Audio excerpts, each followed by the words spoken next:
Hello friends, welcome back to my channel SSA Cooking World.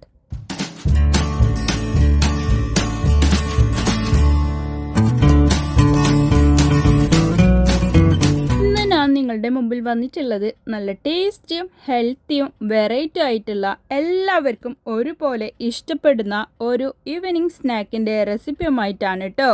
സേമിയ പഴം അട റെസിപ്പിയുമായിട്ടാണ് കേട്ടോ ഞാൻ വന്നിട്ടുള്ളത്.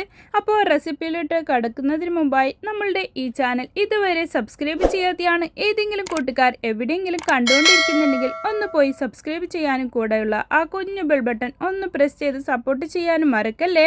എന്നാലേ ഞാനിടുന്ന പുതിയ പുതിയ വീഡിയോസിൻ്റെ നോട്ടിഫിക്കേഷൻ നിങ്ങളിലെത്തുകയുള്ളൂ, നിങ്ങൾക്കത് അപ്പോഴപ്പോൾ തന്നെ കാണാനും പറ്റത്തുള്ളൂ. വളരെ കുറഞ്ഞ ഇൻഗ്രീഡിയൻ്റ് കൊണ്ട് എളുപ്പത്തിൽ എല്ലാവർക്കും ഒരുപോലെ ചെയ്യാം. ഇത് തയ്യാറാക്കാൻ വേണ്ടിയിട്ട് ഒരു പാന് ഞാൻ അടുപ്പത്ത് വെച്ച് കൊടുത്തിട്ടുണ്ട്. അതിലേക്ക് നല്ല ഗീയാണ് ഞാൻ ചേർത്ത് കൊടുക്കുന്നുള്ളത്. 1 ടേബിൾ സ്പൂണ് ഗീ ചേർത്ത് കൊടുത്തിട്ടുണ്ട്.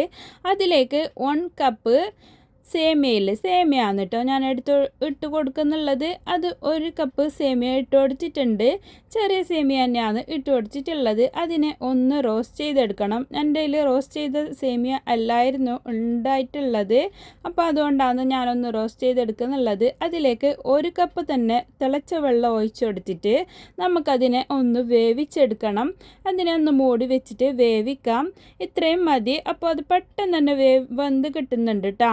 ഇത് വേവാൻ വേണ്ടിയിട്ട് കുറേ ടൈമൊന്നും എടുക്കുന്നില്ല, എളുപ്പത്തിൽ തന്നെ വെന്ത് കിട്ടുന്നുണ്ട്. ഒരു 5 മിനിറ്റ് പോലും വേണ്ട. ആ ടൈമിൽ നമുക്ക് ഇതിലേക്ക് വേണ്ടുന്ന പഴത്തിന് നമുക്ക് സ്ലൈസ് ആയിട്ട് അരിഞ്ഞെടുത്തിട്ട് വരാം. ഇതിലേക്ക് ഞാൻ 3 പഴം എടുക്കുന്നുണ്ട് കേട്ടോ. അപ്പോഴത്തേക്കും ഇവിടെ ഇത് വെന്ത് കിട്ടിയിട്ടുണ്ട്. പഴം മുറിക്കുന്നതിൻ്റെ ഇടയിൽ തന്നെ ഇത് വെന്തിട്ടുണ്ട് കേട്ടോ. അപ്പോൾ ഇതിന് ഞാൻ വേറൊരു പാത്രത്തിലേക്ക് മാറ്റി കൊടുക്കുന്നുണ്ട്. എന്നിട്ട് സെയിം പാനിൽ തന്നെയാണ് ഞാൻ ബാക്കി ഈ പഴത്തിനെയും വാട്ടിയെടുക്കുന്നുള്ളത്. അപ്പോൾ ഇത് നല്ല സിംഗിളായിട്ട് വന്നിട്ടുണ്ട്, നല്ല പോലെ വെന്തിട്ട്. പഴവും നല്ല പോലെ ഞാനിവിടെ കട്ട് ചെയ്ത് വെച്ചിട്ടുണ്ട്. എന്നിട്ട് സെയിം പാനിലേക്ക് തന്നെ ഞാൻ ഗീ ഒന്നും കൂടി ചേർത്ത് കൊടുത്തിട്ടുണ്ട്. ഗീ എത്രത്തോളം അധികം ചേർത്തിട്ട് ഉണ്ടാക്കുന്നു അത്രത്തോളം ടേസ്റ്റ് കൂടുതലായിരിക്കും ഇതിന്. ഇതിലേക്ക് കാഷ്യൂനട്ടും കിസ്മിസാണ് ഞാൻ ഇട്ട് കൊടുക്കുന്നുള്ളത്. ഉണക്കമുന്തിരിയും കാഷ്യൂവും ഇട്ട് കൊടുത്തിട്ട് നമുക്കൊന്ന് വഴറ്റാം. അതിനുശേഷം നമ്മൾക്ക് ഇതിലേക്ക് പഴമാണ് ചേർത്ത് കൊടുക്കുന്നുള്ളത്. അതുകൂടി ചേർത്ത് കൊടുത്തിട്ട് ഒന്ന് ഇതിനെ ഇതിൽ നിന്ന് വിളയിച്ചെടുക്കണം. അപ്പോൾ അതിലേക്ക് ഒന്ന് വെന്ത് വന്നതിന് ശേഷമാണ് നമ്മൾ ഇതിലേക്ക് പിന്നീട് ചേർത്ത് കൊടുക്കുന്നുള്ളത്. ഒരു 1/4 കപ്പ് തേങ്ങ ചിരവിയതാണ് ഇതിലേക്ക് പിന്നീട് ഞാൻ ചേർത്ത് കൊടുക്കുന്നുള്ളത് കേട്ടോ. നല്ലോണം പഴുത്ത പഴം ഉണ്ടെങ്കിൽ അത് എടുക്കലായിരിക്കും നല്ലത്, പെട്ടെന്ന് തന്നെ ഒടിഞ്ഞു കിട്ടും. അപ്പോൾ ഇത് ഇത്രയും ആയി കഴിഞ്ഞ ശേഷം നമുക്ക് ഈ തേങ്ങയും കൂടി ഇതിലേക്ക് ഇട്ട് കൊടുത്തിട്ട് ഒന്നുകൂടി ഇതിനെ വഴറ്റാം. അതിനുശേഷം നമ്മൾ ഇതിലേക്ക് ഇട്ട് കൊടുക്കുന്നുള്ളത് ജഗ്ഗറി പൗഡറാണ്. ജഗ്ഗറി പാനിയാണ് നമ്മളുടെ കയ്യിലുണ്ടെങ്കിൽ അത് ഇട്ട് കൊടുക്കാം, കുഴപ്പമൊന്നുമില്ല. ഞാൻ ജഗ്ഗറി പൗഡർ ഡയറക്റ്റായിട്ട് ഇതിലേക്ക് ഇട്ട് കൊടുക്കാമെന്ന്. അതിലേക്ക് ഞാൻ സാധാരണയായിട്ട് എപ്പോഴും ചേർക്കുന്ന ജഗ്ഗറി പൗഡറാണ്. അപ്പോൾ അതിൽ കല്ലും പൊടിയൊന്നും ഇല്ല. അപ്പോൾ അതുകൊണ്ടാണ് ഞാൻ ഡയറക്റ്റായിട്ട് ഇട്ട് കൊടുക്കുന്നുള്ളത്. നമ്മുടെ കയ്യിൽ ക്യൂബായിട്ടുള്ള ജഗ്ഗറി ഉണ്ടെന്നുണ്ടെങ്കിൽ അതിനെ ശർക്കര പാനിയാക്കിയിട്ട് അതിലേക്ക് ഇട്ട് കൊടുത്താലും മതി. ഇതൊരു 1/2 കപ്പിന് കുറച്ച് മേലെയായിട്ട് വരും, അത്രയേ ഉള്ളൂ. ഈ ജഗ്ഗറി കൂടുതലായിട്ട് എടുത്തിട്ടില്ല, അത്രയും മതി നമുക്ക്. ഇതിന് ബാക്കി പഴത്തിൻ്റെ മധുരവും കൂടി ഉണ്ട്. ഇത് നല്ല പോലെ ഇതിലേക്ക് യോജിച്ച് വന്നതിന് ശേഷമാണ് ഞാൻ ഇതിലേക്ക് വേവിച്ച് വെച്ചിട്ടുള്ള നമ്മളുടെ സേമിയയിൽ അതുകൂടി ഇതിലേക്ക് ചേർത്ത് കൊടുക്കുന്നുള്ളത് കേട്ടോ. അത്രേ പണിയുള്ളൂ. അപ്പോഴത്തേനും നമ്മളുടെ ഫില്ലിങ് ഇവിടെ റെഡിയായി. എളുപ്പത്തിൽ എല്ലാവർക്കും ഒരുപോലെ ചെയ്യാൻ പറ്റുന്ന ഒരു അടയാണ് കേട്ടോ. ഇത് അടയായിട്ട് തന്നെ ഉണ്ടാക്കണമെന്നൊന്നുമില്ല, ഇത്ര പ്രൊസീജിയർ ആയിട്ടാകുമ്പോൾ തന്നെ നമുക്കിത് കഴിക്കാം. അതുകൂടാതെ ഈ സേമിയ ഇട്ടിട്ടായിട്ടും നമുക്ക് കഴിക്കാം. നല്ല ടേസ്റ്റ് തന്നെ. വെറുതെ പറയുന്നൊന്നുമല്ല. ഒരിക്കലെങ്കിലും ഇങ്ങനെ ഉണ്ടാക്കാത്തവരുണ്ടെങ്കിൽ ഒന്നുണ്ടാക്കിയിട്ട് നോക്ക്, എന്തായാലും ഇഷ്ടപ്പെടും. ഞാൻ ഉണ്ടാക്കിയപ്പാട് തന്നെ വെറുതെ തന്നെ കഴിച്ചിട്ടുണ്ട്. ഇതിപ്പോൾ ഞാൻ ഇട്ട് കൊടുക്കുന്നുള്ളത് ഏലക്കപ്പൊടിയാണ് കേട്ടോ. ഇത് 1 പിഞ്ച് ഉപ്പ് കൂടി ഞാൻ ചേർത്ത് കൊടുത്തിട്ടുണ്ട്.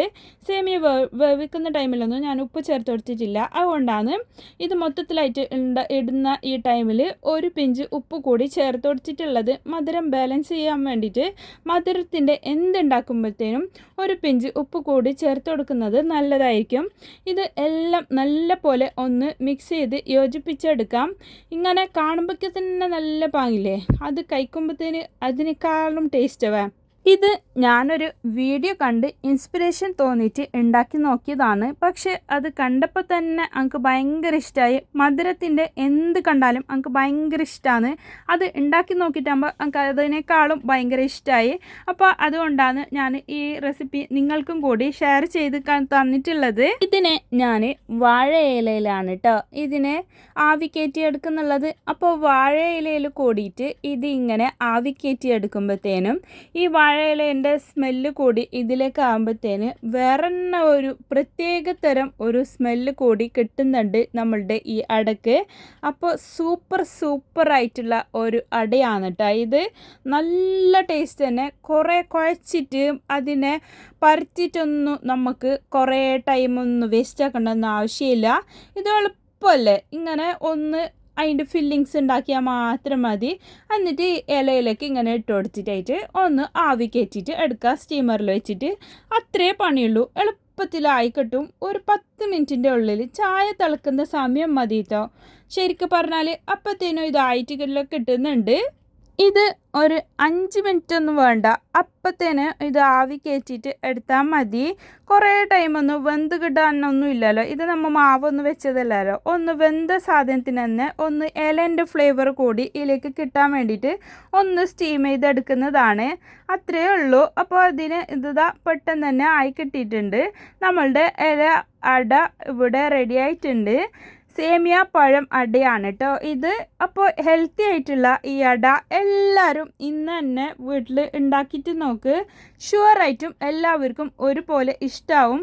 പ്രത്യേകിച്ചും കുഞ്ഞു മക്കൾക്കായാലും മുതിർന്നവർക്കായാലും ഈവനിങ് സ്നാക്കായിട്ടും മോർണിംഗ് ബ്രേക്ക്ഫാസ്റ്റ് ആയിട്ടും ഒരുപോലെ ഇഷ്ടപ്പെട്ട് കഴിക്കാവുന്ന ഒരു റെസിപ്പി കൂടിയാണ് ഇത്. അപ്പോൾ ഞാൻ എന്നും പറയാറുള്ളത് പോലെ ഇതിൻ്റെയൊക്കെ മെഷർമെൻറ്റ് അളവുകളൊക്കെ ഞാൻ ഡിസ്ക്രിപ്ഷൻ ബോക്സിൽ കൊടുക്കാം.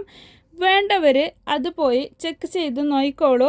നിങ്ങൾക്ക് എന്തായാലും ഒരുപോലെ യൂസ്ഫുൾ ആയിക്കോളൂ. ഈ ഇല വെച്ചിട്ട് മാത്രമല്ല കേട്ടോ, നമ്മളുടെ നാട്ടിൽ മഞ്ഞളിൻ്റെ ഇലയിലാണ് പൊതുവെ അപ്പങ്ങൾ ഉണ്ടാക്കാറുള്ളത്. അതിൻ്റെ റെസിപ്പിയൊക്കെ ഞാൻ മുമ്പ് ഇട്ടിട്ടുണ്ട്.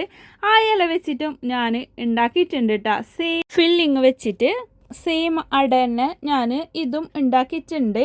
അപ്പോൾ ആ മഞ്ഞളിൻ്റെ ഫ്ലേവർ കൂടി വരുമ്പോൾക്ക് പിന്നൊന്നും പറയാനില്ല, ഭയങ്കര ടേസ്റ്റ് തന്നെ. മഞ്ഞളുടെ ഇല നിങ്ങളുടെ വീട്ടിലൊക്കെ ഉണ്ടെന്നുണ്ടെങ്കിൽ ഒന്ന് മസ്റ്റായിട്ട് നിങ്ങൾ ഒന്ന് ഇതുപോലെ ട്രൈ ചെയ്തിട്ട് നോക്ക്. വേറൊരു ലെവൽ തന്നെ ടേസ്റ്റാണ് ഇതിന് കിട്ടുന്നുള്ളത് കേട്ടോ, ഉറപ്പാണ്. നമ്മളെ നാട്ടിലെ കാസർഗോഡൻ ട്രഡീഷണൽ അടൻ്റെ റെസിപ്പിയും ഞാൻ ഇതിനു മുമ്പ് അപ്ലോഡ് ചെയ്തിട്ടുണ്ട് കേട്ടോ. ഈ റെസിപ്പി നിങ്ങൾക്ക് എല്ലാവർക്കും ഇഷ്ടപ്പെട്ടെന്ന് ഞാൻ വിചാരിക്കുന്നു. ഇഷ്ടപ്പെട്ടാൽ നിങ്ങളുടെ ഫ്രണ്ട്സ് ആൻഡ് ഫാമിലിക്ക് ഒന്ന് ഷെയർ ചെയ്ത് കൊടുക്കാനും ലൈക്ക് ചെയ്യാനും നിങ്ങളുടെ വലിയ അഭിപ്രായങ്ങൾ താഴെ കമൻറ്റ് ബോക്സിൽ കൊടുക്കാനും മറക്കല്ലേ. ഇനിയും ഒരുപാട് പുതിയ വീഡിയോസുമായും കിച്ചൺ ടിപ്സുമായും നിങ്ങളുടെ മുമ്പിൽ വരുന്നത് വരെ എല്ലാവർക്കും ബൈ. Thanks for watching.